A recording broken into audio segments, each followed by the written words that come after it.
위해서 기도할 때 꼭 기억해야 할 것이 있습니다. 또 우리 궁극적인 목표가 있습니다. 우리의 자녀들이 하나님의 언약의 자녀가 되는 것이죠. 하나님의 언약이 우리 자녀들에게 필요하다는 사실입니다. 오늘 저는 2부 예배에 우리 어른 설교를 할 시간이 이제 길지 않습니다만 짧은 시간 내에 이 창세기 15장에 있는 내용의 핵심적인 부분을 여러분하고 좀 나누려고 합니다. 어떻게 해야 우리 부모들이 언약의 자녀로 우리 자녀들을 기를 수 있을지, 키울 수 있을지 그 소중한 지혜를 여러분하고 나누려고 합니다.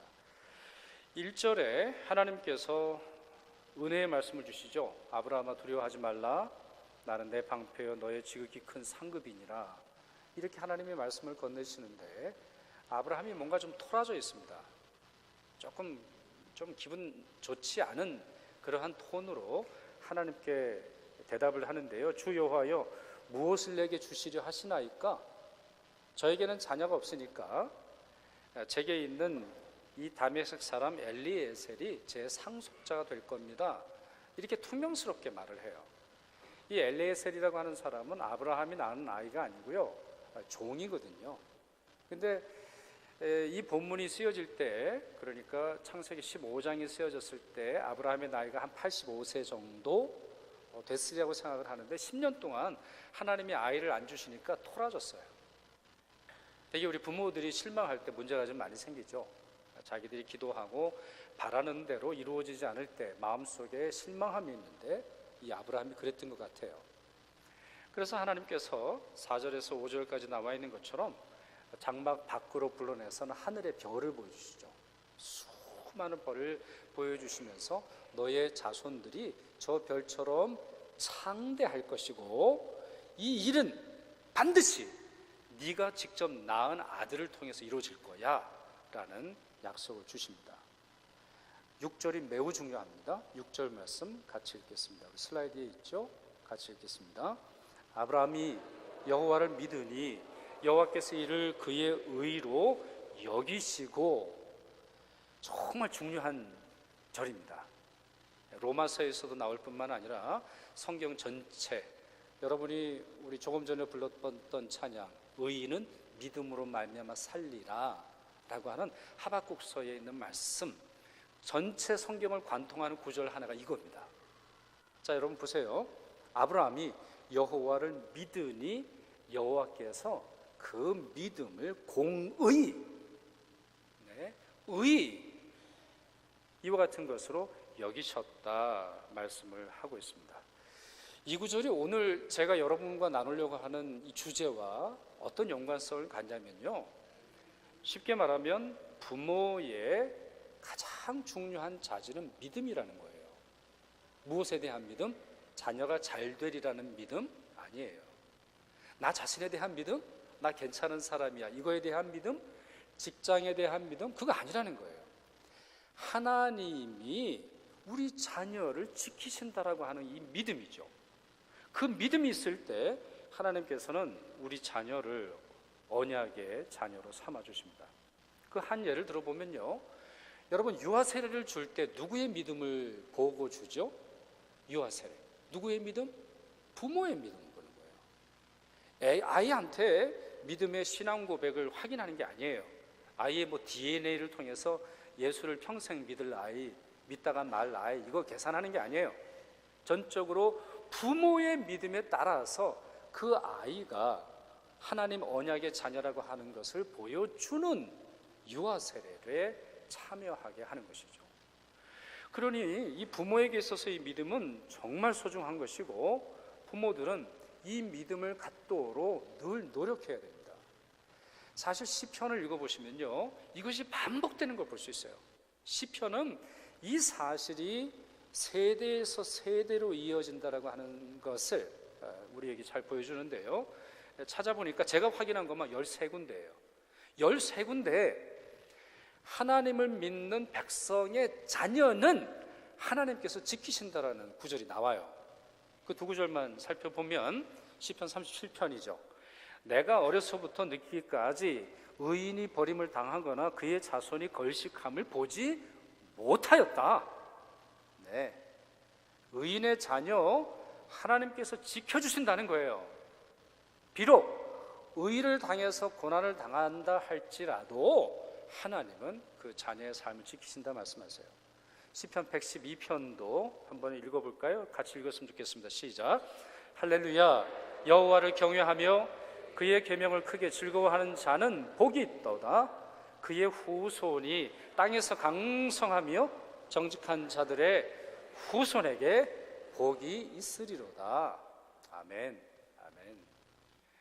우리 자녀들을 다 키운 분들은 어쩌실 수 없을지 모르겠지만, 우리 지금 이제 막 결혼한 커플도 좀 눈에 보이는데 이 말씀 명심하세요.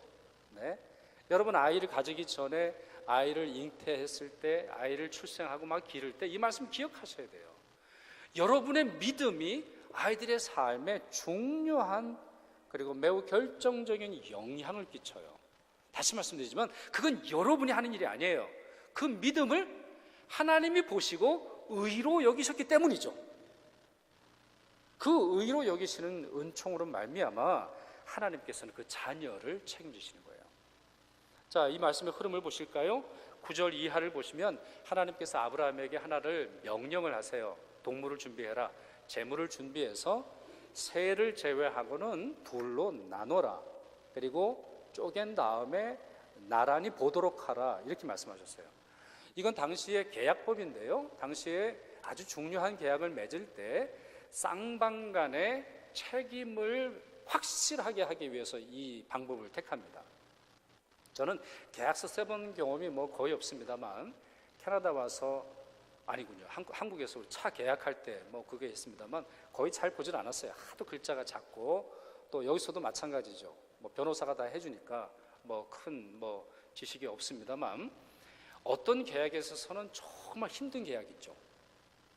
보증 잘못 쓰다가 난리 납니다, 여러분. 보증 그거 그냥 사인하고 끝날 일이 아니에요. 그냥 사인하고 그냥 나 친하니까 그 친한 사람 마음 좀 흡족하게 해주고 그러고 끝날 일이 아니에요. 사인 계약의 체결은 책임이 따르는 거예요. 근데 지금 아브라함에게 명령하신 이 계약, 이 제사가 그런 것 같은 거예요. 한번 예를 들어보면 이런 거예요. 자, 동물을 나눠 놓습니다. 그리고 갑과 을이 있겠죠. 계약을 맺는 두 사람이 이 두 쪼갠 고기 사이를 지나가요. 그리고 다 지나가고 난 다음에 악수를 하거나 포옹을 하거나 아니면 입을 맞추면서 다음과 같이 말을 하죠. 내가 이 계약을 깰 때 이 동물과 같이 될 거야 라고 말하는 거예요. 그러니 이 계약은요, 이 약속은 보통 계약이 아니에요. 자기 목숨을 걸고 자기 삶의 중요한 부분을 잃을 만한 대단한 책임이 따라요. 대단한 책임. 하나님이 이것을 이제 명하시니까 아브라함이 이제 하게 되는 거죠. 준비를 합니다. 그런데 어려운 일이 두 가지가 닥쳐요. 이 두 가지 어려움은 언약의 자녀를 기르는 데 있어서 믿음의 부모가 경험하는 어려움이기도 해요. 첫째는 솔개가 찾아옵니다. 솔개. 여러분, 새가 날아다니는 거 감동적이지 않습니까? 저는 이제 집이 바헤븐인데 오갈 때마다 정말 감동합니다. 야, 새는 정말 놀라워요. 그냥 앉아있다가 날개만 한번 팍 치면 그 무거운 몸이 날아올라요. 어떤 비행기가 그렇습니까? 뭐가 그래요? 사람이 만든 거 못하거든요. 제가 한번 뉴저지에 휴가를 갔던 적이 있는데요, 뉴저지의 비치에 먹을 걸 이렇게 좀 깔아놓고 저희가 좀 수영도 하고 그랬는데, 아니 이 갈매기들이 뛰어들어가 가지고 그걸 먹는데 너무너무 무섭게 먹어요. 야, 그 발톱이 대단하고요, 부리가 얼마나 강한지 그냥 쫓아낼 뿐이에요. 하나님이 오시기 전인데요, 하나님께서 이 계약을 맺으시기 전인데 솔개가 와서 이 사체를 먹으려고 합니다. 부모들의 마음속에서는 주님의 은혜를 구하고 주님의 약속을 믿고 싶고 예배를 통해서 주님의 은혜를 확신하기를 원하는데, 마귀가 와서 우리의 마음에 하나님의 은혜를 가로채죠. 예수님의 네 가지 밭의 비유 여러분 기억하시죠? 네 가지 밭의 비유가 나오는데 첫 번째가 길가입니다. 길가는 뭐가 문제입니까? 길가에 뿌려진 씨앗이 싹을 틔우기 전에 새들이 와서 그 그 씨앗, 하나님의 말씀을 먹어버렸다라는 거예요. 아니 미천이 없는데 뭘 하겠어요? 말씀이 없는데, 말씀이 사라졌는데, 믿음의 말씀이 사라졌는데 어떻게 그 땅에서 값진 것이 나오겠습니까? 봄철에 그동안 추웠던 냉랭한 기운을 뚫고 씨앗을 남겨놔야 봄에 씨앗을 심을 텐데요, 새들이 다 가져가면 어떻게 하겠어요? 믿음의 부모들도 이런 시련을 경험해요. 하나님이 오시기 전에 인내하면서 주님의 약속을 구해야 되는데요, 마귀가 그 마음에서 믿음을 사로잡아 버리고 하나님이 주시는 언약을 빼앗아 가버리죠.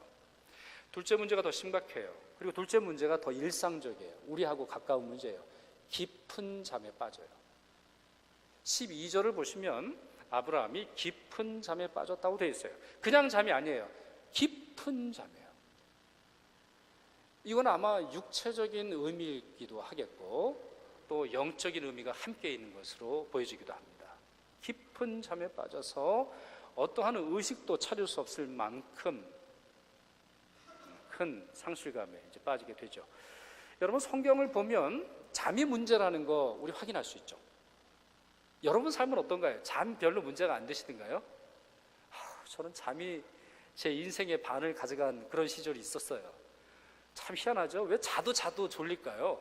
그래서 저는 잠의 은사가 저에게 하나님이 주신 줄 알고 감사한 적이 있었는데, 여하튼 이게 잠이 이게 희한하더라고요. 이것도 훈련이 되면 잠을 낳게 되는 거예요. 노아가 왜 실패를 했습니까, 여러분? 그 위대한 노아. 네? 세상이 다 망했는데 노아는 하나님의 말씀을 지키고 하나님의 말씀대로 순종함으로 말미암아 역사를 바꾼 사람이거든요. 그런데 그가 술에 취한 후 깊은 잠에 들므로 말미암아 자기 아들을 저주하게 되는, 자기 자녀를 저주하게 되는 어처구니 없는 행동을 저지르게 되는 거죠. 예수님께서 십자가를 지실 때 여러 제자들이 함께 잠잔 것 여러분들이 잘 아실 거고, 수많은 믿음의 백성들, 하나님의 약속을 가지고 있는 백성들이 잠에 빠져서, 기도의 잠에 빠져서, 말씀의 잠에 빠져서, 봉사의 잠에 빠져서, 거룩한 일에 대한 순종의 잠에 빠져서 하나님이 주시는 은혜를 경험하지 못하는 것이 성경의 가르침입니다. 또한 믿음의 부모들의 큰 시련 중에 하나인 것이죠. 13절에 하나님께서는 약속을 하십니다. 이제 이 아브라함을 깨우시죠. 아브라함이 깊은 잠에 들자 마음속에 그것보다 더 큰 두려움을 주세요. 12절 말미에 이런 말씀이 있는데, 곧 깊은 잠이 임하고 큰 흑암과 두려움이 그에게 임하였더니, 잠자는 것보다 하나님을 경외하는 마음이 더 강해서 그가 일어나서 이제 하나님의 음성을 듣게 되는데요, 하나님의 음성이 이렇죠. 너는 반드시 알라. 내 자손이 이방에서 개게 되어 그들을 섬기겠고 그들은 400년 동안 내 자손을 괴롭히리니. 몇 년이요? 400년. 그들이 섬기는 나라를 내가 징벌할지며 그 후에 내 자손이 큰 재물을 이끌고 나오리라. 여러분, 이게 무슨 얘기예요? 이게 무슨 내용이죠? 역사적으로 출애굽기 내용이에요. 지금 여러분하고 좀 살펴보는 이 챕터는, 성경장은 창세기 12장이거든요. 아직 아브라함이 되지도 않았을 때예요. 그런데도 불구하고 하나님은 지금 그 이후 세대, 거기다가 이집트로 건너가서 400년 동안 있을 역사, 그걸로 끝나겠어요, 여러분? 그럼 이걸로 끝난다는 얘기예요? 아니에요. 400년에서 시작될 이스라엘의 장구한 역사를 지금 약속하고 계시는 거예요. 자, 이것이 무엇으로부터 이어집니까? 아브라함이 하나님의 말씀을 믿음으로 말미암아 설계를 내쫓을 뿐만 아니라 잠을 이겨내니까 이 말씀을 듣게 되는 거예요. 잠자고 있으면 못 듣는 거예요. 잠자고 있으면 하나님의 이 언약이 올바로 전해지지 못하게 되는 것이죠. 하나님은 너무 놀라우세요. 하나님은 40년, 내 세대, 아니면 몇 세대만 축복을 하시려고 하시는 것이 아니라 400년에 이르기까지 장구한 축복과 위대한 섭리를 우리에게 알리시며 이루시고자 원하세요. 이것을 뭐라고 부르면 좋을까요? 하나님의 언약이라고 불러요. 이 언약에 비하면 우리가 자녀들에 해줄 것은 정말 미미하다고 볼 수 있어요.